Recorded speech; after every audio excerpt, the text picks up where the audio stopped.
पहले बताया कि नाम अभी फ़िलहाल सामने नहीं आया। काबीना का अलविदाई इजलास आज बुलाया गया है। आज शाम को कहा जा रहा है कि निगरान सेटअप और निगरान वज़ीर-ए-आज़म के नाम फाइनल हो जाएंगे। जिन नामों को शॉर्टलिस्ट किया गया उनमें से एक का बाकायदा ऐलान आज मुतवक्की है। इस वक्त नून लीग के सेनेटर कैसर साहब हमें ज्वाइन कर चुके हैं, उनसे भी मैं बात करूंगी। सेनेटर अब्दुल कयूम साहब ने हमें ज्वाइन करना है। दूसरी तरफ असम्बलियाँ तहलील करने के लिए सदर ममालिक को एडवाइस भी आज और साल होगी, और बताया जा रहा है कि आज शाम को एक फ़ोटो सेशन होगा जिसमें पूरी काबीना खड़ी होगी, और ये लम्हात होते हैं यादगार लम्हात। ज़ाहिर है अलविदाइया तकरीब होगी जिसमें सब एक दूसरे से अच्छे से मिलेंगे। सेनेटर अब्दुल कयूम साहब भी हमें ज्वाइन कर चुके हैं, उनको खुशामदीद कहेंगे। अस्सलाम वालेकुम कयूम साहब। जी वालेकुम अस्सलाम। कयूम साहब, क्या बताएंगे आप, ये आखिर इतना वक्त क्यों लग रहा है? हम तो एक्सपेक्ट कर रहे थे कल शाम को नाम का ऐलान हो जाएगा। देखें, कल में और आज में कोई खास फर्क नहीं है। मेरे ख्याल में मौजूदा हुकूमत यही चाहती है कि हमारी असम्बली का टाइम पूरा हो तो हम साथ ही अनाउंस कर दें। मेरे ख्याल में इन्होंने होमवर्क तो किया होगा ना ऑलरेडी पहले से। अभी जाहिर तो ये किया जा रहा है कि आज फाइनल नेगोशिएशन होगी, लेकिन मेरे तो ख्याल में इनकी आपस में नेगोशिएशंस वगैरह का सारा हो चुका होगा, और उसके बाद ये फैसला भी हो चुका होगा कि क्या करना है, और आज उसकी फॉर्मेलिटी होगी। तो असूली तौर पे भी ये होता है कि जब एक हुकूमत सिटिंग बैठी हो तो दूसरे प्राइम मिनिस्टर का ऐलान आप कर दे तो फिर वो सिटिंग डक बन जाती है। तो इसलिए इनका ये ख्याल होगा कि जब हमारा टेन्योर ख़त्म हो रहा है, बिल्कुल आज शाम को 5 साढ़े 5 बजे ये फ़ोटो सेशन करेंगे, और दिन को या आफ्टरनून को अनाउंस हो जाएगा, और वो कल या शाम को ही हलफ अपना ले लेंगे और फिर अपनी काबीना बना। लेकिन आप ये कह रहे हैं कि ये सब कुछ फाइनल हो चुका होगा, लेकिन मैंने कल ही इंटरव्यू देखा है वज़ीर-ए-आज़म शहबाज शरीफ का। उन्होंने कहा कि जी अभी फाइनल नहीं हुआ, और दूसरा फिर आज राजा रियाज साहब से फिर से उनको मुलाकात करनी पड़ रही है। तो अगर तो इत्तफाक राय के साथ ये फाइनल हो चुका हुआ है आपके जैसे कि कहना है, तो फिर तो ऐलान भी हो जाना चाहिए था। फिर वजह क्या है ताखीर की? या मैंने आपको ये बताया ना कि वो फिर अननेसेसरीली अगर बहुत पहले आप किसी चीज को अनाउंस कर देना तो सारी तवज्जो फिर एक तरफ से हट के दूसरी तरफ हो जाती है। कई दफा ये मुल्की मफाद में भी होता है। हुकूमत जो कर रही है वो अपने लास्ट मिनट तक अपनी इफेक्टिवनेस को कायम रहना चाहती है। मेरी अपनी ये सोच है कि आई एम श्योर कि ये आज के 2 घंटों में फैसला नहीं होना, ये चंद घंटों में। ये तो बड़ी देर से इसके ऊपर डिलिब्रेशंस हो रही होंगी। फिर कयूम साहब, अगर आपको पता है कि ये सब कुछ तय पा चुका है, अभी ऑफिशियली ऐलान वो नहीं कर रहे, ठीक है, सबकी तवज्जो फिर एक तरफ हो जाएगी, नाम बताएंगे क्या है? ऑनेस्टली मुझे तो नहीं पता ना। मैं ये तो नहीं हो सकता कयूम साहब कि आपको नाम मालूम। हाँ, नहीं बखुदा मुझे ऑब्वियसली नोबडी इज प्रिवी, और ये अच्छी बात है कि इन्होंने अपने साथ अपने जो कार्ड्स हैं वो छाती से लगा के रखे हुए हैं। तो आज बता देंगे ना, but this not a big deal. किसी एक बंदे को केयर टेकर बनाना है 12 हफ्ते के अंदर, या थोड़ा टाइम ज्यादा, अगर वो मरदमशुमारी वाला मसला है तो 3 महीने नहीं तो 5 महीने। बट इन एनी केस आपको पता है कि मार्च के 10-11 को सेनेट के इलेक्शंस होने हैं, खत्म होगी, तो उससे पहले फरवरी तक, मेरे ख्याल है एंड फरवरी या फरवरी के दरमियान तक ये इलेक्शन हो जाने चाहिए, ताकि सारी असम्बलियां हों और फिर सेनेट के भी इंतखाबात हो जाएं। तो अच्छा, हम यहाँ पे एक और बड़ी मजे की बात की है ख्वाजा आसिफ साहब ने, मैं चाहूंगी कि जरा उस पर थोड़ी सी आप भी लबकुशाई करें। उन्होंने कहा है कि हो सकता है कोई ऐसा शख्स हो जिसका नाम फहरिस्त में शामिल ही ना हो, यानी कि उसको शॉर्टलिस्ट ही ना किया गया और फिर अलग ही एक नाम आ जाए, तो फिर मुझे तो नहीं लगता कि उस पर इत्तेफाक राय होगा, उस पर इख्तलाफ भी हो सकता है अगर उस पर बात ही नहीं हुई और वो बिल्कुल हट के एक नाम आ गया। नहीं, देखें, वो जब ये कहते हैं ना कि एक ऐसा बंदा आ जाए जिसका कहीं नाम ना आया हो, तो दैट मीन्स कि जो प्रेस में स्पेकुलेटिव होता है, कोई दर्जन से ज्यादा लोगों के नाम फिर रहे हैं, तो उसके अलावा कोई नाम हो, तो इसका ये मतलब नहीं कि उसके ऊपर डिस्कशन नहीं हुई होगी।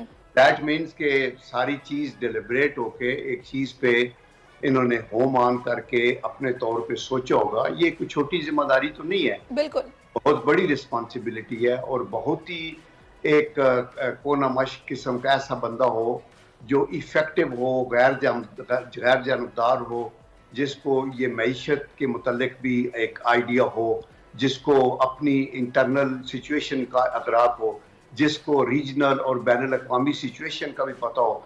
आफ्टर ऑल देखो, कौमों की तारीख में दिन और घंटे भी इम्पॉर्टेंट होते हैं। बिल्कुल ऐसा ही है। जाती हैं।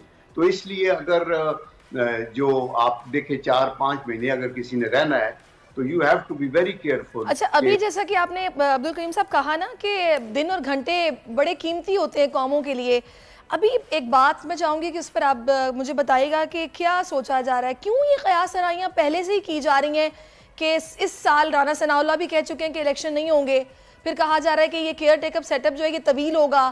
जाहिर है सियासी इस्तेहकाम के साथ एक प्रॉपर स्टेबल गवर्नमेंट के साथ मईशत जुड़ी हुई है, तो ये मामला अगर लंबा हो जाएगा तो आपको नहीं लगता कि इसका फिर नुकसान भी है? जी देखिए, बहुत लंबा तो नहीं होना चाहिए, ना होगा मेरे ख्याल में, लेकिन चूंकि अभी जो मरदमशुमारी या सेंसस के ऊपर ये जो काउंसिल ऑफ कॉमन इंटरेस्ट ने एक मुत्तफिक का फैसला किया है कि हमें नई मरदमशुमारी पे जाना चाहिए, जो कि ठीक बात भी है। आपने इतना काम किया हुआ है, 10 साल के बाद मरदमशुमारी होती है और उसमें सिर्फ वोट ही नहीं गिने जाते, उसमें देखा जाता है कि पूरी कौम का डेटा इकट्ठा होता है। मेरे ख्याल 32 पॉइंट्स होते हैं जिसके अंदर आपकी बेवाएं कितनी हैं, आपके अपाज लोग कितने हैं, गुर्बत क्या है, तालीम का क्या म्यार है, हेल्थ की क्या चीज़ें हैं, बहुत सी चीज़ें होती हैं। तो वो डेटा अगर आपके पास रेडी है तो उसके मुताबिक उसको ओके करके, और जब आप ओके करें तो आईनी तौर पे जब ओके हो जाए तो फिर नेक्स्ट इलेक्शन उसी पे होना चाहिए। तो ये भी एक कॉन्स्टिट्यूशनल रिक्वायरमेंट है, कोई बंदा भी कॉन्स्टिट्यूशन से मावरा कोई काम नहीं कर सकता। तो ये मतलब है कि इंशाल्लाह beginning of the next year ये हो जाएगा। That is what everybody is saying. सही। अच्छा, अब आ जाते हैं थोड़ा सा आगे। एक तो बड़े मियाँ साहब की वापसी, जो आपके दीगर साथी हैं वो ये बता रहे हैं कि कैंपेन से पहले हो जाएगी और इंशाल्लाह वो कैंपेन में होंगे, ऐसा ही है? या फॉर श्योर। देखें, अगर वो एक सियासी एक फिगर हैं और उन्होंने आके लीड करना है, वही पार्टी के लीडर हैं, पार्टी सारी उनके इर्द गिर्द घूमती है, वोट बैंक उनका है, तो जब अगर आके उन्होंने सियासी मैदान में रहना है तो फॉर श्योर वो अभी फौरी तौर के ऊपर उनका एक ऐसा अरेंजमेंट होगा कि वो आ जाएंगे और वो लीड करेंगे अपनी पार्टी। अच्छा अब्दुल कयूम साहब, मैं शहबाज शरीफ साहब का बयान सुन रही थी, उन्होंने कहा कि हमने सियासत कुर्बान कर दी रियासत बचाने के लिए। दैट मीन्स कि आपने इस टाइम में कुछ ऐसे सख्त फैसले किए हैं कि जिससे आप लोगों को लग रहा है कि कुछ आपको तनकीद का सामना भी रहा। महंगाई सबसे पहले है, जाहिर है वो चल रही है, तो क्या नैरेटिव लेके अब आप आवाम में आप लोग जाएंगे? कुछ सोच रहे हैं कैंपेन किस नारे पर चलेगी? देखिए, ये तो बात ठीक है कि हमारे इस दौर के अंदर जब ये पीडीएम का दौर था, ये एक मुस्लिम लीग की हुकूमत तो नहीं थी ना, और उस पीडीएम के दौर में महंगाई बढ़ी है, पेट्रोल की कीमतें चढ़ी हैं और हालात, और बैनुल-अक़वामी जिन लोगों को अदराक है मईशत का, उनको पता है कि बैनुल-अक़वामी तौर के ऊपर एक रिसेशन है, फिर रीजन के अंदर इम्पैक्ट है, फिर तेल की कीमतें भी फिर ऊपर जानी शुरू हुई हैं, फिर आपके ये पुराने डेट्स हैं जिसकी वजह से आप IMF के है। तो आप लोगों की इंटेलिजेंस को हम अंडर एस्टिमेट नहीं कर सकते। ये ठीक है कि वो हिट हुए हैं, लेकिन उनको ये भी समझ है कि ये जो पहले क्या हो रहा था, किधर जा रही थी गवर्नमेंट। तो जब शहबाज शरीफ साहब कहते हैं कि हमने रियासत के लिए सियासत को कुर्बान किया है, तो ये राइटिंग ऑन दी वॉल थी ना कि मुल्क डिफॉल्ट की तरफ जा रहा है और आप टेक ओवर कर रहे हैं, और अगर आपने इसको बचाना होगा तो आपको बहुत से पेट पे पत्थर बांधने की जरूरत पड़ेगी और उसका सियासी तौर के ऊपर नेगेटिव इम्पैक्ट होता है। बिल्कुल ऐसा ही है। तो इसलिए उन्होंने ये कहा, बट आई अश्योर यू कि अभी हमारा नैरेटिव जो है वो यही होगा कि आपने IMF के साथ आफ्टर ऑल डील की और जितने आपके दोस्त ममालिक हैं वो आगे आगे और आपकी मदद, आपने सऊदी अरेबिया से रिपेयर किया, आपने चाइना के साथ रिवाइव कर दिया तल्लुक, आपने UAE के साथ किया, आपने अमेरिका के साथ कर लिया। ये सारे वो मुल्क थे जो नाला हुए हुए थे। यूरोपियन यूनियन के खिलाफ भी पिछली हुकूमत के कुछ बयान आए थे। तो अभी देखिए, कौमों की बिरादरी में अगर आपने आगे जाना है तो लोगों से ताल्लुकात बेहतर होने होंगे। अच्छा, लेकिन अभी जैसा कि हम बात कर रहे थे कयूम साहब के, जो ये काउंसिल ऑफ कॉमन इंटरेस्ट है, उन्होंने जो नई मरदमशुमारी की बात की और ये सारा मामला जिस पर भी हल्का बंदियां भी होनी है, फिर इंशाल्लाह आगे चलकर इलेक्शन भी होगा जो फिलहाल इस साल होते दिखाई नहीं दे रहे, जो सारे अभी आपने बताई चीज़ें, महंगाई, ये सख्त फैसले करना पड़े, ठीक है डिफॉल्ट से बचाना था, इस तनाजुर में अगर देखा जाए ना, अगर इलेक्शन तवील होते हैं तो आपको और आप लोगों के इत्तेहादियों को कुशन ज़रूर मिल जाएगा। लोग शॉर्ट टर्म मेमोरी होती है, नई जब हुकूमत आती है फिर उन्हीं को देख रहे होते हैं कि ये क्या कर रहे हैं। क्या ख्याल है? जी हाँ, ये ठीक बात तो ठीक है, कुशन तो मिलता है, लेकिन आपको आइन और कानून के दायरे के अंदर रह के ही आप किसी चीज़ का डिले कर सकते हैं। पॉइंट ये है कि आप पूरी कौम जानती है कि जो पीडीएम की जमातों में मुस्लिम लीग चूंकि आगे आगे थी, प्राइम मिनिस्टर हमारा था, तो इनका एक क्या रोल रहा है। आप ये देखिए कि हर चीज़ को इन्होंने अपने तौर के ऊपर एक्सपीडाइट करके, ये गो गेटर है। मैं आपको यकीन करो कि एक बंदा जो बड़ा डाई हार्ड दूसरी पार्टियों का फॉलोअर था, तहरीक इंसाफ वगैरह का, वो कह रहा था मैंने बारकों का ये बाईपास बनते देखा है, and I was involved। तो मैंने टोटल अपनी परसेप्शन चेंज कर लिया है कि ये मैंने देखा सुबह से लेकर शाम तक मुख्तलिफ औकात के ऊपर प्राइम मिनिस्टर खुद आके खड़े हो जाते थे कि इसको आगे करो। तो शहबाज शरीफ का तो इंटरनेशनली नोन है, चाइनीज तो कहते हैं Shahbaz speed, he is the man जो कि डिलीवर कर सकता है, वो आगे हमारी पार्टी के अंदर अच्छी टीम है। तो मेरे ख्याल में विदिन ये जो थोड़ा सा मर्दमशुमारी की वजह से डिले होगा, इसके बाद इलेक्शन होंगे और आप देखेंगे कि लोगों को पता है कौन काम कर सकता है और कौन दोबारा आपको उसी मुसीबत में चौंक सकता है। बिल्कुल आपने ठीक कहा। अच्छा कयूम साहब, एक चीज़ और भी है, मैं चाहूँगी इस पर बात आप करें कि मार्केट पे बड़ा इसका असर होता है, यानी कि कारोबारी हजरात जो हैं वो बड़े इससे लिंक्ड हैं कि अभी आप देखें कि जैसे ही आज असेंबलीज तहलील होनी है तो स्टॉक मार्केट कल अचानक से गिर गई है।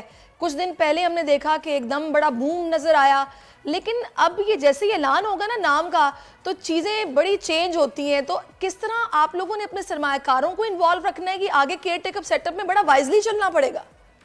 ये बात आप बिल्कुल ठीक कर रही हैं। देखिए, जो बिजनेस कम्युनिटी के लोग होते हैं उनके बहुत से स्टेक्स हाई होती हैं, बिलियंस ऑफ रुपीस उनके लगे होते हैं, इन्वेस्टमेंट्स करनी है, फिर उनका फॉरेन एक्सचेंज के रेट पे नज़र होता है, फिर उनको ये होता है कि अभी आगे क्या होना है। तो हमारी ये जो नाजुक दौर होता है जब हुकूमत बदलती है ना, और आपने एक अबूरी हुकूमत बनानी है, मैंने तो कई टीवी टॉक शोज में कहा कि इस अबूरी हुकूमत की ज़रूरत नहीं होनी चाहिए। हुकूमत जो है वो चलती रहे, इकनॉमिक्स की पॉलिसीज को चलाती रहे, मुल्क को सिर्फ इलेक्शन कंडक्ट करने के जितने अख्तियारात हैं वो सारे वो इलेक्शन कमीशन के पास चले जाए। उस सिलसिले में प्राइम मिनिस्टर या कैबिनेट बेअसर हो जाती है।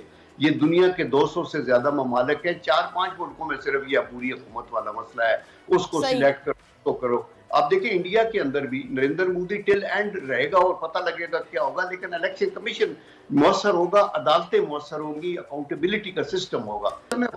Do away with that, but उसके लिए आईनी अमेंडमेंट चाहिए। तो चले जी कयूम साहब, हमारी तो दुआएं कि अल्लाह ताला मुल्क को इसी तरह तरक्की की राह पर गामजन रहेंगे और अल्लाह ताला अपना करम इस मुल्क पर किए रखे। बहुत शुक्रिया आपका, आपने अपना